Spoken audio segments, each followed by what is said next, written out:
मैं डॉक्टर अशोक रोहिला हूँ। मैं कंसल्टेंट एंडोक्राइनोलॉजिस्ट हूँ पानीपत सिटी हरियाणा में। तो बेसिकली एंडोक्राइन वो ब्रांच है जो हार्मोन से डील करती है, और ट्रांस केयर जो है उसका एक पार्ट जो है हार्मोन्स से रिलेटेड भी है। तो इसके डिफरेंट डोमेन्स हैं। हम कहते हैं कि भाई हर इंसान का एक रोल होता है। तो जैसे साइकोलॉजिस्ट का एक रोल है, इसी तरह से एंडोक्राइनोलॉजिस्ट का भी एक रोल है जो इंसान हार्मोन की ट्रीटमेंट देता है या हार्मोन की सप्लीमेंटेशन देता है या हार्मोन का सपोर्ट देता है। एक मैं पहले तो आपको ये बताऊंगा कई बार कैसे रूटीन हमारे को एक ट्रांस पर्सन अप्रोच करता है। कई बार क्या होता है कि जैसे आते हैं कहते हैं कि डॉक्टर साहब मैं ना एस्ट्रोजन ले रही हूँ और अभी मेरी डोज चल रही है 6 मिलीग्राम एस्ट्राडाइल वैलोरेट पर डे, ठीक है। फिर किसी की चल रही होती है 8 मिलीग्राम पर डे। वो कहते हैं जी मैंने पहले 2 मिलीग्राम से स्टार्ट किया था, फिर मैं 4 पे आ गई, फिर 6 पे आ गई, अभी भी मेरे को फायदा नहीं मिला है।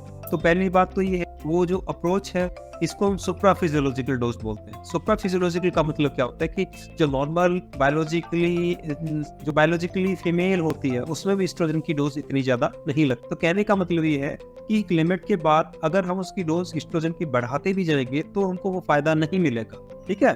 तो एक तो ये सिनेरियो है। ऐसे आपको सर्जरी करवाओ नहीं करवाओ, सर्जरी के बाद मुझे कितना फायदा मिलेगा।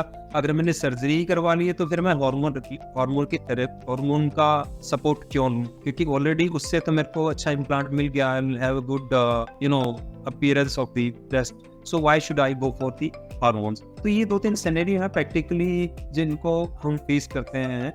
तो इसका थोड़ा सा हम साइंटिफिकली उस चीज को अप्रोच करने की कोशिश करते हैं, वो भी बीच का एक रास्ता निकालने की कोशिश करते हैं कि यहाँ तक कितना फायदा है, कि इस तरह से, ये इस तरह से, सारा we put everything on the table for the person to understand. पहला सवाल ये है कि अगर कोई ट्रांस महिला अगर आपसे कंसल्ट करना चाहें या आपके से अपना ट्रीटमेंट स्टार्ट करना चाहे तो आपसे किस तरह से जुड़ सकती है, और क्या ये आप कंसल्टेशन ऑनलाइन करते हैं? अगर ऑनलाइन करते हैं तो उसकी फीस क्या है? देखिए फीस बड़ी मिनिमल सी है। इवन इफ दे वांट कि they cannot pay, then it is also fine. So it's very normally, ऐसा कुछ है नहीं, there is no criteria of fee, especially for the trans people. And second, yes, मैं tele consultation के लिए भी available हूँ, और प्रेफर ये करता हूँ कि कोई अगर आसपास से है with in the radius of 100 kilometre, तो अगर वो पर्सनली आके 1-2 बार दिखा ले तो मुझे एक बार इंसाइट हो जाती है, हमको थोड़ा सा समझने में आसानी होती है कि भाई सामने वाला इंसान है, उसकी फाइनेंशियल कंडीशन कैसी है, कितना विलिंग है कि भाई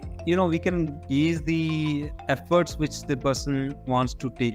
तो थोड़ा सा हम स्टार्टिंग में प्रेफर करते हैं 1-2 बार हमारे से आके मिल ले, ताकि हम एक प्लान डिजाइन करके रख ले कि भाई हाँ इस तरह से हमारा एक हो जाना है, ये रोड मैप है हमारी केयर का। और ऑनलाइन भी करते हैं क्या डॉक्टर साहब? ऑनलाइन मैं करता हूँ जैसे, लेकिन मैंने बताया कि 2 बार देखने के बाद, क्योंकि हम क्लिनिकली पूरा एग्जामिन भी करना होता है, जैसे जो ट्रांस हार्मोन थेरेपी होती है उसके कुछ साइड इफेक्ट भी होते हैं। तो स्टार्टिंग में हम चाहते हैं कि पूरा एक असेसमेंट प्रोफाइल हम करके चलें, ताकि फ्यूचर रिस्क को हम अपने पहले से ही समझ पाए।